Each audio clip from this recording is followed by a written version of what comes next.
الحمد لله وحده والصلاة والسلام على من لا نبي بعد أما بعد فأعوذ بالله من الشيطان الرجيم بسم الله الرحمن الرحيم والفجر وليال عشر وقال تعالى إن عدة الشهور عند الله 12 شهرا في كتاب الله يوم خلق السماوات والأرض منها 4 حرم ذلك الدين القيم فلا تظلموا فيهن أنفسكم قال النبي صلى الله عليه وسلم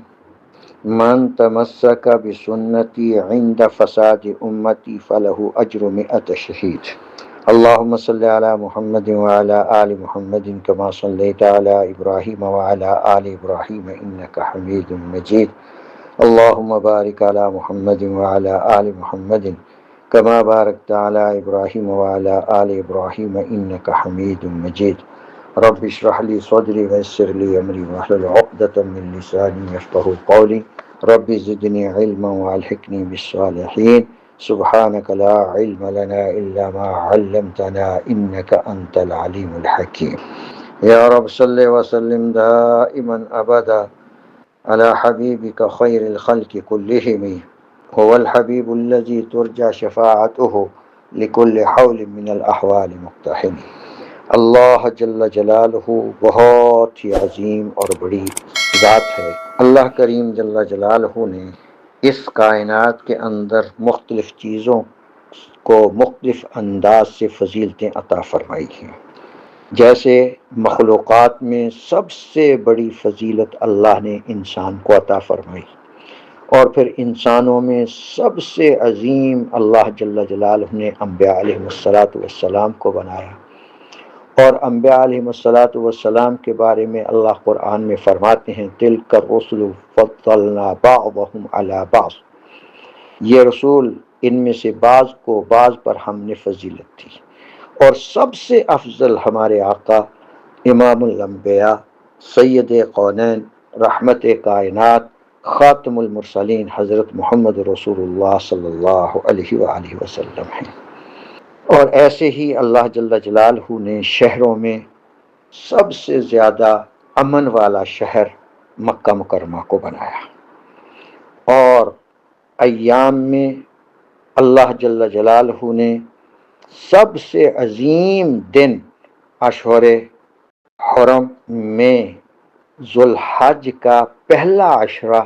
یہ سب سے افضل بنایا، اور مہینوں میں رمضان المبارک کو افضل بنایا۔ یہ جیسے اللہ کی تقسیم، جیسے اللہ چاہتے ہیں کرتے ہیں، کوئی اللہ کو پوچھنے والا نہیں ہے۔ پچھلے جمعے میں ان عدت الشہور کے تحت کچھ باتیں آپ کے گوش گزار کی تھیں۔ ان میں سے ایک چیز جو بہت ہی اہم وہ یہ کہ اللہ جل جلالہ فرماتے ہیں فلا تظلموا فیہن انفسکم، ان دنوں میں، ان حرمت والے مہینوں میں اپنے اوپر ظلم نہ کرو۔ اور ظلم کی دو قسمیں ہوتی ہیں، ایک قسم یہ کہ فرائض ترک کر دینا، اور دوسرا یہ کہ کبائر کا ارتکاب کرنا۔ پہلا فرائض کا ترک کرنا، اس کے لیے تو جب اللہ سے معافی مانگو گے اللہ جل جلالہ بہت ہی شفیق، بہت ہی مہربان، فوراً معاف کر دیتے ہیں۔ لیکن معاف کر دیتے ہیں جو چیزیں ہم سے رہ گئی ہیں، مثلا نمازیں رہ گئی ہیں زندگی میں، روزے رہ گئے ہیں، زکوٰۃ رہ گئی، کسی بھی وجہ سے، غفلت کی وجہ سے، جہالت کی وجہ سے، عدم توجہ کی وجہ سے، کوئی بھی وجہ ہو سکتی ہے، رہ گئی ہیں، ان پر اللہ سے معافی مانگی، ان پر جو گناہ تھا وہ تو اللہ نے معاف فرما دیا، لیکن یہ چیزیں کہ نمازیں باقی ہیں، روزے باقی ہیں، زکوٰۃ باقی ہے، وہ ضرور ادا کرنی ہوں گے۔ اس کے لیے ہمارے میں سے ہر شخص مثال کے طور پر اپنی زندگی کا حساب لگائے کہ میرے 30 سال 20 سال جتنے بھی، اتنے سال کی نمازیں، اتنے سالوں کے روزے، اتنے سال کی زکوٰۃ میرے ذمہ واجب ہے۔ وہ حساب لگا کے ان کو پڑھنا شروع کرے۔ پھر اللہ جل جلالہ کا معاملہ ہے کہ اللہ جل جلالہ اس کے بعد جب اس نے پڑھنا شروع کر دیا، چند دنوں کے بعد لقمہ اجل ہو گیا، اللہ کی طرف سے پیغام اجل آ گیا، دنیا سے چلا گیا، چونکہ اس نے ارادہ کیا تھا، اس ارادے پر اللہ جل جلالہ اس کی نمازیں، اس کے روزے، اس کی زکاتیں سب کا اجبار فرما دیں گے، سب کو پورا فرما دیں گے، لیکن ہمارے ذمے کرنا ہے، ارادہ کر کے عملی جامہ پہنانا ہے۔ اس پر ایک لطیفہ یاد آیا، ایک پٹھان تبلیغ پر وقت لگا کے آیا، آ کے اس نے اپنی بیوی کو پیٹنا شروع کیا۔ جب پٹائی کر رہا، ارد گرد کے لوگ بھی اکٹھے ہو گئے، تبلیغ کا اعزاز تھا، خشک تبلیغی ہے اور جاہل تبلیغی ہے، یہ اللہ معاف فرمائے۔ اصل تبلیغ تو جو حضرت جی مولانا محمد الیاس رحمۃ اللہ علیہ اور ان کے بعد حضرت ثانی حضرت مولانا محمد یوسف رحمۃ اللہ علیہ، پھر حضرت ثالث حضرت مولانا انعام الحسن رحمہ اللہ، اور پھر حاجی عبد الوہاب جیسے اکابر، مولانا جمشید جیسے بکابر، یہ جو کرتے رہے ہیں اور جو آج بھی ریونڈ میں ہو رہا ہے، تو نظام الدین دلی کے اندر ہو رہا ہے، وہی ہمیں کرنا ہے۔ ہم وہاں سو جاتے ہیں اور ایک بیان شروع میں سنا، اور جب آنکھ کھلی تو دوسرا قصہ شروع ہو چکا تھا، ہم دوسرے قصے کو بھی اس کے ساتھ ملتا جلتا تھا، دونوں کو درمیان میں جو رہ گیا وہ رہ گیا، اسی کو ہم جہالت کی بنا پر کہنا شروع کر دیتے ہیں۔ خیر، تو اللہ ہمیں فہم سلیم نصیب فرمائے۔ وہ پٹھان نے اپنی بیوی کو مارنا شروع کیا، ارد گرد کے لوگ آگے پوچھا کیوں مارتا ہے بیچاری کو؟ کہنے لگا یہ داڑھی نہیں رکھتا۔ میں نے کہا اللہ کے بندے، عورتوں کی داڑھی ہوتی ہے، اور ارادہ بھی تو نہیں کرتا، ارادہ تو کر لینا۔ یہ خشک تبلیغ ہے، یہ ایسی تبلیغ ہے اللہ معاف فرمائے جس پر بہت سارا کچھ ہوتا ہے، اس لیے ہمیں بہت احتیاط اور حذر کے ساتھ ہر چیز کرنی ہے۔ تو بہرحال ارادہ کر کے عملی جامہ نمازوں کا، روزوں کا، زکوٰۃ کا پہنانا شروع کیا، پھر اللہ رب العزت نے اس کو موقع اتنا نہیں دیا کہ وہ اپنی زندگی کی نمازیں پوری کر لے، تو اللہ جل جلالہ قادر ہیں کہ ان کو معاف فرما دیں، جیسے کہ صحیح بخاری شریف میں رسول اللہ صلی اللہ علیہ وسلم نے بنی اسرائیل کے ایک آدمی کا قصہ، جس نے 100 قتل کیا تھا اور ارادہ یہ تھا کہ توبہ کروں، اور جب آخری وقت میں آخری آدمی کے پاس وہ جا رہا تھا تو راستے میں موت آ گئی، اور فاصلہ جدھر جانا تھا وہ کم تھا، جہاں سے چلا تھا وہ تھوڑا تھا، تو اللہ نے اپنی قدرت سے زمین کو اس کے برعکس حکم دے دیا کہ جدھر جا رہا ہے وہ فاصلہ تھوڑا کر دو، جہاں سے چلا ہے وہ لمبا کر دو۔ تو اللہ کے بخشش کے بہانے عجیب ہے، اللہ جیسے چاہتے ہیں معاف فرما دیتے ہیں۔ تو ہمیں تو صرف یقین اور ایمان کے ساتھ ثواب کی نیت سے عملی جامہ رسول پاک صلی اللہ علیہ وسلم کے مبارک اسوہ حسنہ کے مطابق پہنانا، یہ ہماری ذمہ داری ہے۔ جب ہم یہ پہنائیں گے انشاءاللہ اللہ جل جلالہ ہر چیز پر قادر ہیں، ہر چیز ہمیں نصیب فرما دیں گے۔ بہرحال تو فلا تظلموا فیہن انفسکم میں ایک تو یہ کہ فرائض کے ترک کرنا، دوسرا کبائر کا ارتکاب کرنا۔ سب سے بڑا گناہ اللہ رب العزت نے جس کو قرآن میں، حدیث میں رسول اللہ صلی اللہ علیہ وسلم نے ارشاد فرمایا، قرآن حکیم میں اللہ فرماتے ہیں ان الشرک لظلم عظیم، شرک سب سے بڑا ظلم ہے، اس لیے جتنا ہو سکے شرک سے ہر اعتبار سے ہمیں بچنا ہوگا، اور ہر اعتبار سے خواہ وہ شرک ذات کے اندر ہو، صفات کے اندر ہو، افعال کے اندر ہو، کسی قسم کا بھی شرک ہو، اللہ اس سے سب مسلمانوں کو محفوظ فرمائے۔ تو یہ تو چند باتیں جو کہ پچھلے جمعے میں مجھے کرنا تھیں، آج اصل جو مجھے کہنا ہے وہ صرف اس جمعے میں ذی الحج کے جو پہلا عشر ہے اس سلسلے میں مجھے کچھ باتیں کہنی ہیں۔ ارکان اسلام جتنے بھی ہیں ان میں سے ہر رکن، مثلا نماز ہے، ابھی جمعہ پڑھنا ہے، جمعے کے بعد عصر تک جتنے مرضی نفل پڑھو، مغرب کے بعد سے لے کر طلوع فجر تک جتنے مرضی نفل پڑھتے رہو، فرائض بھی ساتھ ساتھ ہوتے رہے، نفل بھی، اور اسی طرح رمضان مبارک کے روزے رکھے تو نفلی روزہ جب چاہو رکھ لو، زکوٰۃ جو فرض حولین حول ادا کرتے ہیں وہ تو کرتے ہی ہیں، اس کے علاوہ اگر اللہ توفیق عطا فرمائے نفلی صدقات کر سکتے ہیں۔ لیکن یہ ذوالحج کا عشرہ جو ہے اس کے اندر 2 دن ایسے ہیں، ان 2 دنوں میں کیے جانے والے اعمال انہی دنوں میں ہوتے ہیں، اس کے علاوہ کسی اور دن میں وہ ہو نہیں سکتے۔ مثلا ان میں پہلا عمل جو 9 ذوالحج کا ہے وہ ہے میدان عرفات کا وقوف، میدان عرفات میں ٹھہرنا، اور اس کے بغیر حج نہیں ہوتا۔ اور وہ میدان عرفات میں 9 ذوالحج کے زوال سے لے کر جب سورج ڈھل جائے تو اس وقت سے لے کر 10 ذوالحج کی طلوع فجر تک کا وقت ہے۔ اور مسنون جو حضور صلی اللہ علیہ وسلم نے میدان عرفات میں وقت گزارا وہ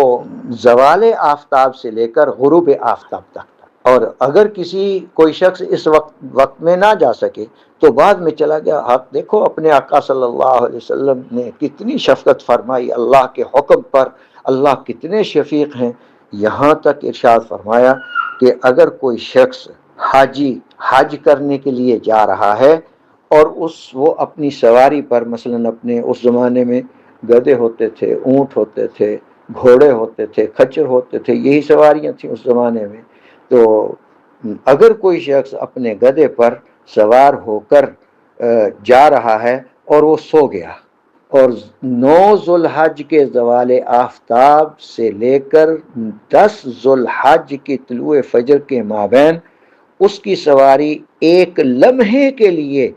میدان عرفات کے اندر گئی اور باہر آ گئی اور وہ سویا، اس کو پتہ ہی نہیں ہے،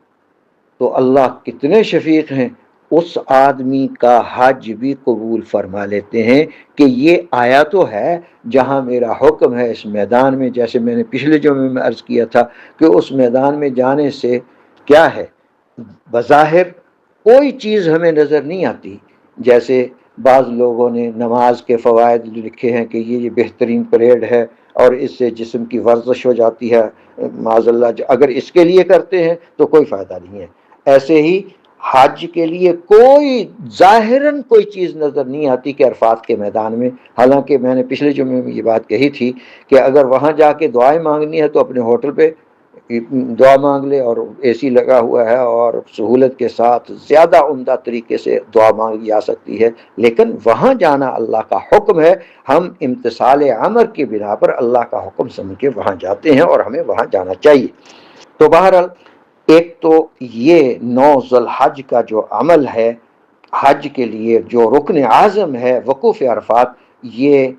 9 ذوالحج کے علاوہ ساری زندگی عرفات کے میدان میں بیٹھا رہے اس کا حج نہیں ہو سکتا۔ اور دوسرا وہ یہ کہ 10 ذوالحج کو قربانی کرنی ہے، اور قربانی کے لیے افضل ترین دن قربانی کے لیے 10 ذوالحج ہے، اور اس دن قربانی اگر اس دن نہ کر سکا تو اللہ نے رعایت دی ہے کہ 11 ذوالحج کو کر لو، 12 ذوالحج کو مغرب سے پہلے کر لو، اس کے بعد نہیں ہے۔ اس کے بعد آج بھی اگر آپ حرمین شریفین میں جائیں، مکہ مکرمہ میں جائیں، تو 13 ذوالحج کو آپ کو کوئی کسی مسجرہ یعنی ذبح خانے کے اندر کوئی قربانی نظر نہیں آئے گی۔ یہ بعض لوگ ناداں ہیں، وہ بیچارے کہتے ہیں 4 دن قربانی کے 13 کو بھی قربانی، یہ بالکل غلط ہے۔ حرمین شریفین میں دیکھیں، بالخصوص مکہ مکرمہ کے جتنے بھی ذبح خانے ہیں ان میں دیکھیں، صرف 10 11 12 کو ہوتا ہے، اور افضل ترین دن جو ہے وہ 10 ہے۔ ہاں باقی ان دنوں میں اور ایک کام وہ ہمیں بہت اہمیت کے ساتھ جو کرنا ہے وہ یہ ہے کہ تکبیر، سبحان اللہ، الحمدللہ، اللہ اکبر، لا الہ الا اللہ، ان دنوں میں چلتے پھرتے اٹھتے بیٹھتے پڑھتے رہنا چاہیے۔ اور جو تکبیرات تشریق ہیں وہ 9 ذوالحج کی فجر سے شروع ہوں گی اور 13 ذوالحج کی عصر تک ہوں گی، اور اس کے لیے مسنون اور صحیح یہ ہے کہ مرد حضرات وہ ہر فرض نماز کے بعد ایک دفعہ اونچی درمیانی آواز سے پڑھیں گے، اور عورتیں ایک دفعہ آہستہ پڑھیں گے۔ زیادہ پڑھنا بدعت ہے، اور جلدی جلدی بعض لوگ 3 دفعہ پڑھ لیتے ہیں، 4 دفعہ پڑھ لیتے ہیں، 5 دفعہ پڑھ لیتے ہیں، وہ غلط ہے۔ آقا صلی اللہ علیہ وسلم نے ایک دفعہ ہی اس عمل کو کیا ہے۔ اللہ اکبر لا الہ الا اللہ واللہ اکبر وللہ الحمد، یہ ایک ہی دفعہ ہمیں کرنا ہے۔ لیکن اس کے علاوہ یہ تو نماز کے بعد ایک دفعہ واجب ہے مردوں پر عورتوں پر، مسلمان ہوں، بالغ ہوں اور مرد ہوں، عورتیں ہوں، بوڑھا ہو، بچہ ہو، بوڑھا ہو، جوان ہو، ان پر یہ ضروری ہے۔ اور باقی چلتے پھرتے سبحان اللہ، الحمدللہ، اللہ اکبر، لا الہ الا اللہ، درود شریف ہے، استغفار ہے، یہ پڑھتے رہے۔ اور اس کے لیے سب چیزوں کو جوڑنے کے لیے بہترین یہ ہے سبحان اللہ والحمد للہ ولا الہ الا اللہ واللہ اکبر وللہ الحمد، تیسرا کلمہ، اس کی کثرت رکھے ان ایام کے اندر، یہ بہت اہمیت کے حامل ہیں۔ تو یہ چند چیزیں بہت ضروری ہیں۔ اس کے علاوہ ایک اور چیز وہ یہ کہ ہم یہاں پاکستان میں اپنے اپنے ملکوں میں رہتے ہوئے، جہاں بھی ہم ہیں، جس ملک میں بھی رہتے ہیں، وہاں ہمارے لیے حکم ہے، مسنون یہ ہے کہ جس نے قربانی کرنی ہے وہ اپنی حجامت، ناخن، زیر ناف وال اور بغلوں کے بال، وہ اپنے یکم ذوالحج سے پہلے یہ سارے کام کر لے، اور اس کے بعد پھر یکم ذوالحج سے لے کر قربانی کرنے تک ان چیزوں کو کچھ نہ کہے، یہ مسنون ہے۔ اور اگر کوئی ایسا کرے تو بہت بہتر ہے، اور آقا صلی اللہ علیہ وسلم اور صحابہ رضوان اللہ تعالی علیہ مجمعین سارے کے سارے ایسے کیا کرتے تھے، ہمیں بھی کرنا چاہیے، اس لیے کہ حاجیوں کے ساتھ مشابہت ہو جاتی ہے۔ اور جو حدیث میں آتا ہے من تشبہ بقوم، جو کسی قوم کے ساتھ مشابہت اختیار کرے گا فہو منہم، وہ انہی کے ساتھ ہوگا انشاءاللہ۔ وہ وہاں پابندیاں کر رہے ہیں، جب حاجی حضرات نے وہاں پابندیاں کی اور انہوں نے خوشبو نہیں لگانی اور بیوی کے قریب نہیں جانا اور انہوں نے جسم سے کوئی بال نہیں اکھاڑنا، مختلف پابندیاں ہیں، اور ہم یہاں پابندیاں کر لیں تو ان کے ساتھ مشابہت ہو جائے گی انشاءاللہ۔ اللہ سے امید ہے کہ اللہ سبحانہ و تعالی ان کی مشابہت کی وجہ سے ہمیں یہاں پاکستان میں یا اپنے اپنے ملک میں رہتے ہوئے اللہ بہت کچھ نصیب فرما دے۔ ہاں ایک بات اور کہ یہ دن جو ہیں یہ افضل ترین دن ہیں، جیسے رسول اللہ صلی اللہ علیہ وسلم کی مبارک حدیث ہے، ارشاد فرمایا افضل ایام الدنیا العشر، یعنی ذوالحج کا پہلا عشرہ جو ہے یہ افضل ترین دنیا کے دن ہیں۔ اور بعض علماء نے ان ایام کو تو بہت ہی افضل قرار دیا ہے، اور ہر رات کو لیلۃ القدر سے بھی افضل گردانا ہے، اور بہت عظیم راتیں ہیں۔ ان دنوں میں روزہ رکھیں روزانہ، اور ایک روزہ رکھنے پر یکم ذوالحج کو سے لے کر 8 ذوالحج تک روزے رکھنے پر ہر روزے پر اللہ جل جلالہ 1 سال کے روزے کے برابر اجر نصیب فرمائیں گے۔ اور 9 ذوالحج کے روزے کے بارے میں ارشاد فرمایا رسول اللہ صلی اللہ علیہ وسلم نے یہ الفاظ فرمائے سے وہ میرا گمان یہ ہے، میرا خیال یہ ہے، مجھے اللہ سے امید ایسی ہے، 1 سال جو گزرا اور 1 سال جو آئندہ ہے اس کا ثواب اللہ نصیب فرمائیں گے۔ اور ایک روایت میں آتا ہے کہ اللہ سبحانہ و تعالی 10 سال کے برابر روزوں رکھنے کا ثواب نصیب فرمائیں گے۔ یہ کتنے عظیم، اور پھر اللہ کی شان۔ ہمیں یہاں یہ کہ جو حج نہیں کر رہے وہ تو یہاں یکم ذوالحج سے لے کر 9 ذوالحج تک روزوں کا اہتمام کریں، اور وہاں جو حج کے لیے گئے ہوئے ہیں وہاں ام سلمہ رضی اللہ تعالی عنہا سے صحیح بخاری شریف کے اندر مختلف روایتیں، مختلف ابواب میں 3 روایتیں، اور ایسے ہی سیدہ عائشہ صدیقہ رضی اللہ تعالی عنہا سے ایک روایت صحیح بخاری میں موجود ہے کہ لوگ صحابہ رضوان اللہ علیہ مجمعین حجۃ الوداع کے موقع پر 9 ذوالحج کو رسول اللہ صلی اللہ علیہ وسلم کے بارے میں پریشان تھے کہ آقا کا روزہ ہے یا نہیں۔ تو جب یہ بات ہماری ماؤں کو معلوم ہوئی تو انہوں نے رسول پاک صلی اللہ علیہ وسلم کی خدمت میں دودھ کا پیالہ پیش کیا، تو رسول اللہ صلی اللہ علیہ وسلم نے سب کے سامنے وہ دودھ نوش فرمایا اور بتا دیا کہ یہاں حجاج کو 9 ذو الحج کا روزہ نہ رکھنا مستحب ہے،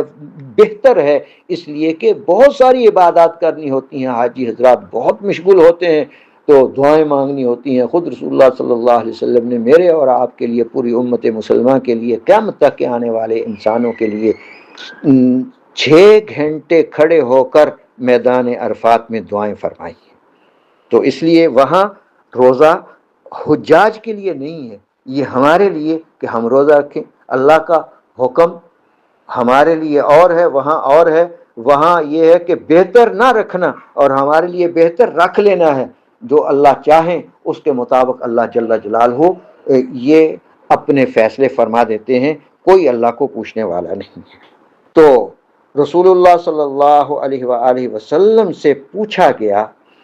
کہ سب سے افضل اعمال میں کون سی چیز افضل ہے، تو رسول اللہ صلی اللہ علیہ وسلم نے فرمایا اللہ اور اس کے رسول پر ایمان لانا۔ عرض کیا گیا اس کے بعد، فرمایا جہاد فی سبیل اللہ۔ عرض کیا گیا اس کے بعد، فرمایا حج، اور حج مبرور تو ایسا ہے کہ سب گناہ معاف ہو جاتے ہیں، اور سب گناہ اللہ جل جلالہ اس سے مراد صغیرہ ہیں، صغیرات معاف ہو جاتے ہیں، اور کبیرہ بغیر توبہ کے معاف نہیں ہوتے۔ اس لیے کبیرہ کے لیے ہمیں اللہ جل جلالہ سے توبہ کرتے رہنا چاہیے، اللہ سے مانگتے رہنا چاہیے، کیونکہ وہ ایک ہم اللہ کے ولی فرما رہے تھے کسی کے بارے میں قلب کے اندر کینہ نہ رکھو، سینہ صاف رکھو، انشاءاللہ اللہ جل جلالہ یہ ساری چیزیں نصیب فرما دیں گے۔ باقی ان راتوں میں جتنا ہو سکے رات کو نماز، تہجد کی نماز پڑھیں، بہت ہی عمدہ۔ اور پھر تہجد کی نماز پر اللہ جل جلالہ کیا کچھ عطا فرماتے ہیں، تو وہ ایک حدیث میں آتا ہے عربی نسل کا گھوڑا 500 برس تک دوڑتا رہے تو ختم نہیں ہوتا، الحمدللہ کہنے پر، اللہ اکبر کہنے پر، لا الہ الا اللہ کہنے پر۔ تو یہ تو اللہ جل جلالہ جنت میں درخت لگاتے ہیں۔ اور جو حدیث میں آتا ہے تہجد کے عادی ہوں تو اللہ جل جلالہ ان کے لیے بھی درخت لگاتے ہیں۔ اور ان کے درخت کیسے ہوں گے؟ حدیث پاک میں آتا ہے کہ ان کے لیے اللہ جل جلالہ ایسے درخت لگاتے ہیں جنت میں جو تہجد پڑھنے والے ہیں۔ اللہ ہم سب کو تہجد کی توفیق نصیب فرما دے کہ ان کے لیے ہاں اللہ رب العزت جو درخت اگائیں گے، ان کے درختوں کے تنوں سے ہر لمحہ، ہر آن، ہر گھڑی، ہر وقت گھوڑے نکلیں گے، اور جو شاخیں ہیں ان سے ہر لمحہ، ہر آن، ہر گھڑی جوڑے نکلیں گے پہننے کے لیے۔ تو یہ جنتی جوڑوں کو بدلتا رہے گا۔ یہاں جنہوں نے ہوائی جہاز پہ سفر کیے ہیں وہ جانتے ہیں کہ دوران سفر اگر باہر دیکھنا ہو تو چھوٹی سی کھڑکی ہوتی ہے، اس میں بھی کبھی آگے، کبھی پیچھے، کبھی ارد گرد ہو کر پھر دیکھتے ہیں، لیکن پھر بھی نظر نہیں آتا۔ کبھی جہاز کا پر سامنے آ جاتا ہے، کبھی ہم یار تھوڑا سا مجھے ادھر دیکھنے دو، تو کچھ نظر نہیں آتا۔ لیکن وہاں اوپن، بالکل گھوڑے پہ وہ اللہ رب العزت۔ اور یہاں کتنی سپیس ہے دنیا میں، یہ بحر الکاہل ہے، بحر اوقیانوس ہے، بحر منجم شمالی ہے، بحر منجم جنوبی ہے، ڈیڈ سی ہے، بلیک سی ہے، بحر احمر ہے، یہ بحر ہند ہے، بحر عرب ہے، یہ جتنے بھی سمندر ہیں، اور پھر اس دنیا کے اندر جتنے بھی بر اعظم ہیں، بر اعظم ایشیا ہے، یورپ ہے، افریقہ ہے، امریکہ ہے، شمالی امریکہ، جنوبی امریکہ، پھر اس میں انٹارکٹیکا ہے، اور یہ چھوٹے سی چیز ہے۔ اور جو اللہ سب سے ادنا جنتی کو جنت عطا فرمائیں گے، وہ اس دنیا کے اعتبار سے 10 گنا بڑی جنت ہوگی۔ تو اس میں وہ ان گھوڑوں پر اور جوڑوں پر سیر کرے گا، اور پھر اللہ ایسی آنکھیں وہاں نصیب فرمائیں گے جیسے اس دنیا میں اللہ سبحانہ و تعالی نے میرے اور آپ کے آقا امام الانبیاء سید کونین خاتم الانبیاء حضرت محمد رسول اللہ صلی اللہ علیہ وسلم کو عطا فرمائی ہوئی تھیں، کہ وہ آنکھیں جیسے سامنے دیکھتی تھیں، دائیں بھی دیکھتی تھیں، بائیں بھی دیکھتی تھیں، پیچھے بھی دیکھتی تھیں، ہر طرف رسول اللہ صلی اللہ علیہ وسلم کی آنکھیں اس دنیا میں، اور یہ آنکھیں اللہ ہر جنتی کو جنت میں عطا فرمائیں گے، اور وہ جہاں تک چاہے گا چاروں جانب سیدھا جا رہا ہے، لیکن اس کے باوجود جو تہجد پڑھنے والے ہیں ان کو اللہ ان گھوڑوں پر جو لمحہ ب لمحہ بدلتے رہیں گے، جوڑے بھی بدلتے رہیں گے، اور اس میں پھر آنکھیں سامنے بھی دیکھیں گی، دائیں بھی دیکھیں گی، بائیں بھی دیکھیں گی، پیچھے بھی دیکھیں گی، کیا منظر ہوگا۔ اور یہاں جتنا بڑا بھی کوئی آدمی جس اعتبار سے بھی جیسا کیسا بھی اس کے پاس راکٹ ہو یا شٹل ہو یا ایئر کرافٹ ہو یا بڑے بڑے جہاز ہوں، جنگی جہاز ہوں، چھوٹے، یہ کوئی حیثیت رکھتے ہی نہیں ہیں ان کے سامنے۔ تو اللہ رب العزت وہاں ہر ایک جنتی کو عجیب انداز سے یہ ساری چیزیں نصیب فرمائیں گے۔ اللہ ہمیں سب کو یہاں سے لے جائے۔ ایک بات اور یہاں کہہ دوں کہ جنت میں جانے کے بعد، جہنم میں جانے کے بعد جنتیوں کو بھی جہنمیوں کو بھی افسوس ہوگا۔ ہاں، جنتیوں کو بھی افسوس ہوگا۔ آپ اب میرے طرف دیکھ رہے ہیں، جنتیوں کو کیا افسوس ہوگا؟ وہاں افسوس ہوگا کہ کاش ہم جو دنیا میں فلاں وقت میں لوڈو کھیلتے رہے، موبائل پر خام خواہ مختلف چیزیں دیکھتے رہے، یا ٹی وی لگا کر اس کو دیکھتے رہے، یا فلاں کام کرتے رہے، تو اللہ جل جلالہ اس پر افسوس کریں گے اللہ کے بندے، کاش اس میں ہم نے سبحان اللہ کہہ لیا ہوتا، الحمدللہ کہہ لیا ہوتا، اللہ اکبر کہہ لیا ہوتا، لا الہ الا اللہ کہہ لیا ہوتا، اللہم صلی علی محمد وعلی آلہ واصحابہ اجمعین کہہ لیا ہوتا، استغفر اللہ ربی من کل ذنب واتوب الیہ یہ کہہ لیا ہوتا۔ یہ وہاں یہ افسوس ہوگا۔ اور جہنمی اللہ سب مسلمانوں کو محفوظ فرمائے، وہاں تو صرف کافر اور مشرک ہی جائیں گے اور منافق جائیں گے۔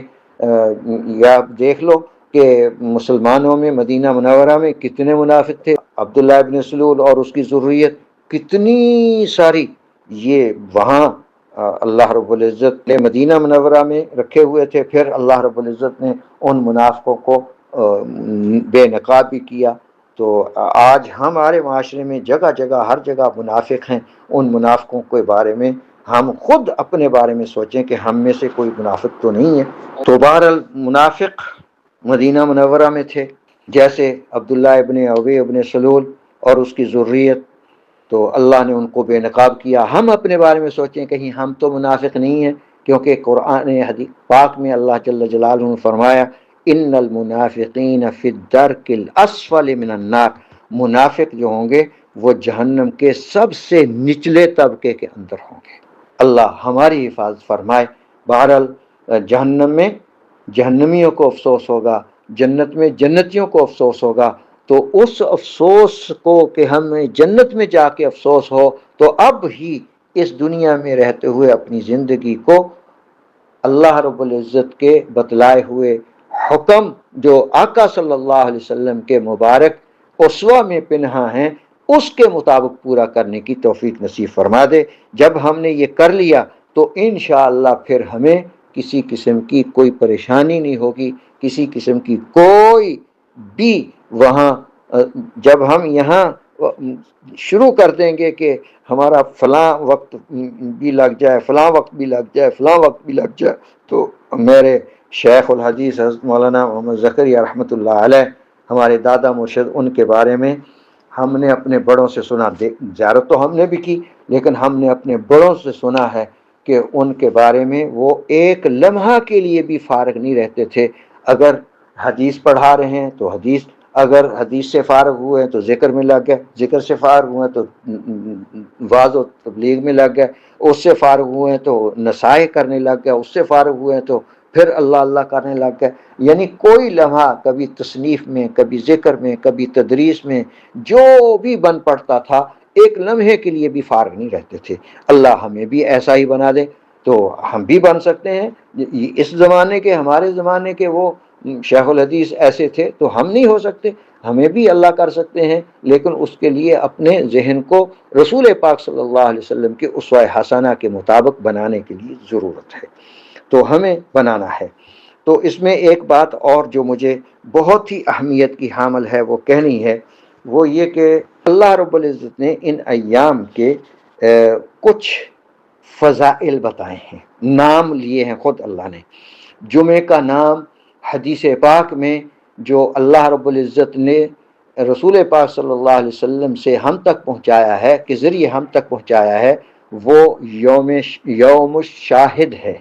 شاہد کا ایک معنی ہوتا ہے جمع، گواہی کا، یعنی جمعے کا دن گواہ ہوگا. ہم دیکھیں، اپنے آپ کو سوچیں کہ جمعے میں کون کتنے بجے آتا ہے، کتنے بجے نماز جمعہ کے لیے حاضری ہوتی ہے، کتنے بجے ہماری نماز جمعہ سے چھٹی ہوتی ہے. بعض تو ماشاءاللہ آتے ہیں کہ جب امام صاحب نے اللہ اکبر جمعے کی کہنی ہے اس وقت آئیں، اور بعض ماشاءاللہ اس سے بھی لیٹ آتے ہیں، اور بعض اذان کے وقت آ جاتے ہیں. حالانکہ میں نے پچھلے جمعے میں بتایا تھا، پچھلے سے پچھلے جمعے میں بتایا تھا کہ جس مسجد میں جس نے نماز جمعہ پڑھنی ہے اس مسجد کی پہلی اذان کے بعد کسی قسم کا کوئی دنیاوی کام کرنا حرام ہے. کھا وہ دکان پہ بیٹھا حلال دکان کر رہا ہے وہ بھی حرام ہو جاتی ہے، اپنے آفس میں بیٹھا وہ بھی حرام، جو بھی وہ کر رہا ہے وہ غلط ہو جاتا ہے. اس کے لیے ہمیں جمعے کی تیاری کرنا ہے. جمعہ یوم شاہد، گواہی دے گا جمعہ کہ کون کس وقت مسجد میں آیا تھا، کس نے کتنے بجے آ کے جمعہ ادا کیا. تو ہمیں اس لیے اپنے جمعوں کی فکر کرنی چاہیے کہ ہم اپنے جمعے کی فکر کر لیں کہ ہمیں اللہ جل جلالہ صحیح وقت پر نبی پاک صلی اللہ علیہ وسلم کے مبارک اسوہ حسنہ کے مطابق مساجد میں آنے کی توفیق عطا فرمائے. دوسرا، جمع ہونے کی جگہ یوم مشہود وہ عرفہ کا دن ہے، 9 ذو الحج کا دن ہے، تو وہاں حجاج کرام جمع ہوتے ہیں. تو اللہ جل جلالہ ان کے جمع ہونے کو قبول فرمائے. 2 دن پہلے کی رپورٹ یہ ہے کہ حرم مکہ میں 7,50,000 حجاج کرام تشریف لے جا چکے. اللہ ان کے حجوں کو قبول فرمائے. کتنے حاجی جاتے ہیں اور وہاں جا کر پھر ہر چیز اللہ ان کو عطا فرماتے ہیں. اور وہ میں نے پچھلے جمعے میں عرض کیا تھا کہ حضرت ابراہیم خلیل اللہ علیہ السلام کی دعا ہے کہ حضرت ابراہیم علیہ السلام نے جب اپنے اکلوتے بیٹے اور اپنی زوجہ سیدہ ہاجرہ علیہ السلام کو ایسی وادی جس کے بارے میں اللہ کا قرآن یہ بات فرما رہا ہے، بواد غیر ذی زرع عند بیتک المحرم، ایسی وادی جس کے نیچے سے زمین سے ایک ذرہ برابر کوئی چیز اگتی نہیں ہے، وہاں چھوڑا. تو چونکہ وہ ان کا اصلی وطن تو اور شہر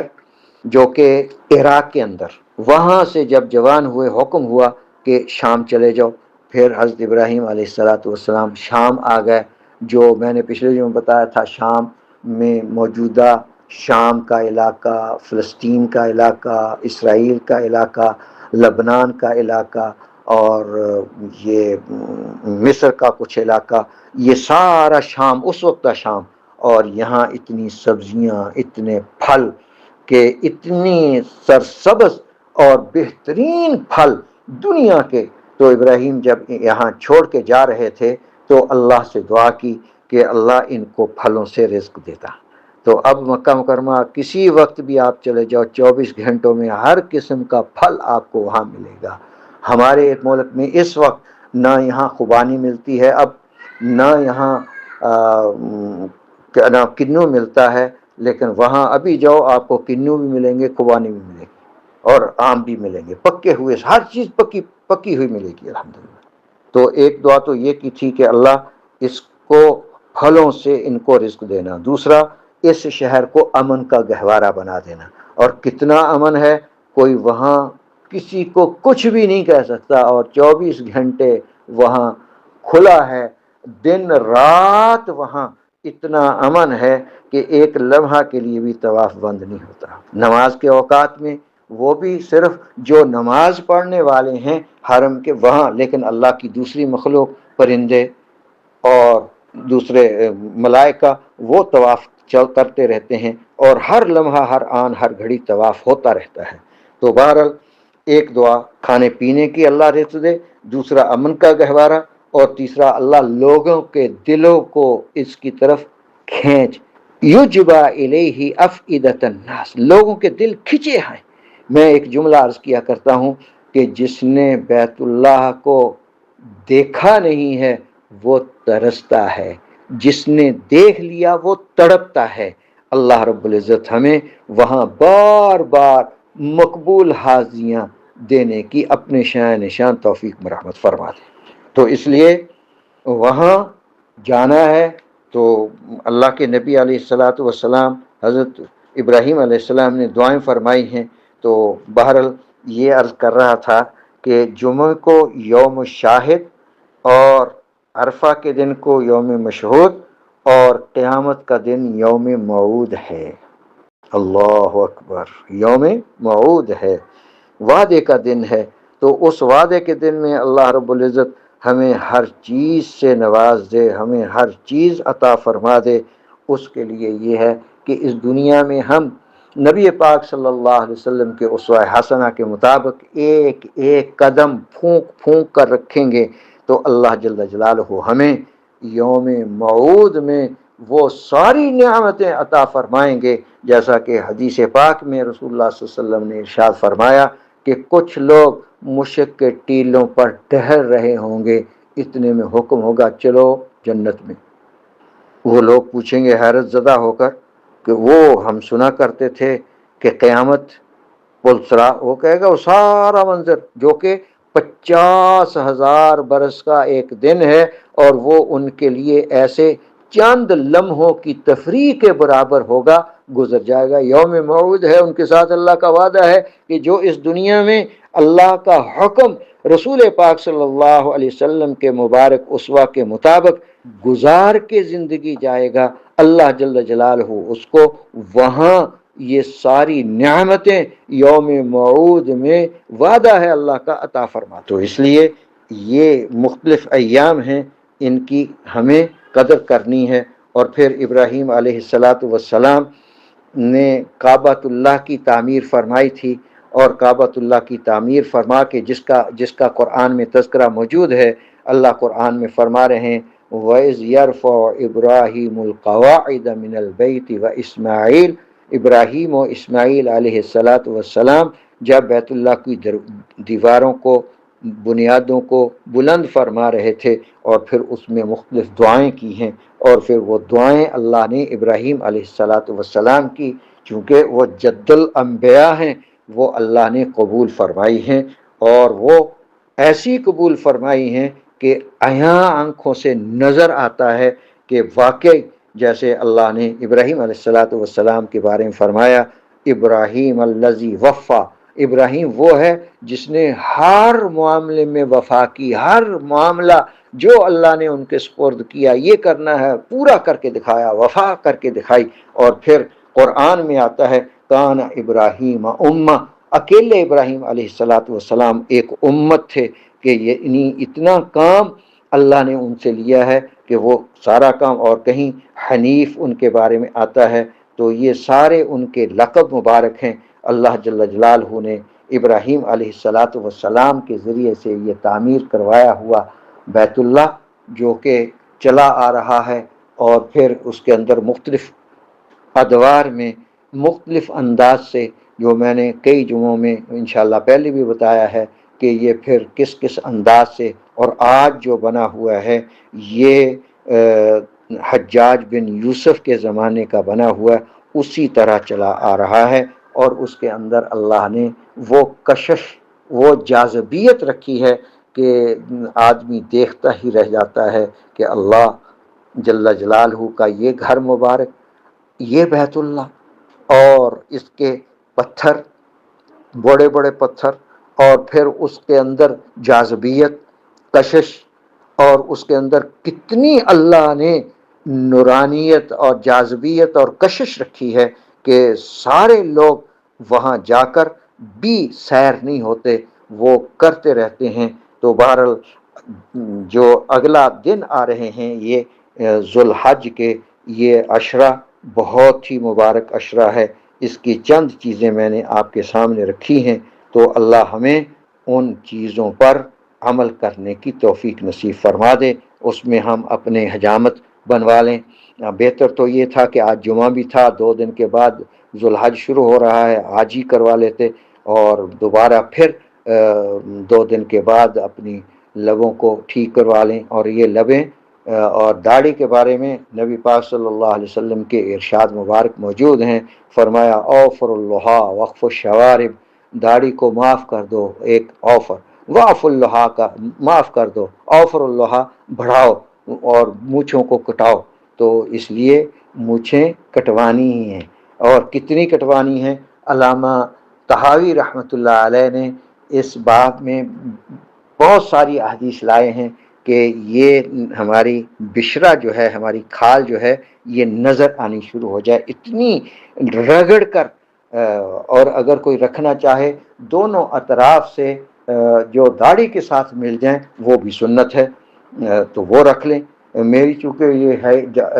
یہاں بال ہی نہیں ہے، اس لیے میں وہ کر نہیں سکتا، تو اللہ نے توفیق عطا فرما دی جیسے بھی۔ بہرحال اللہ ہمیں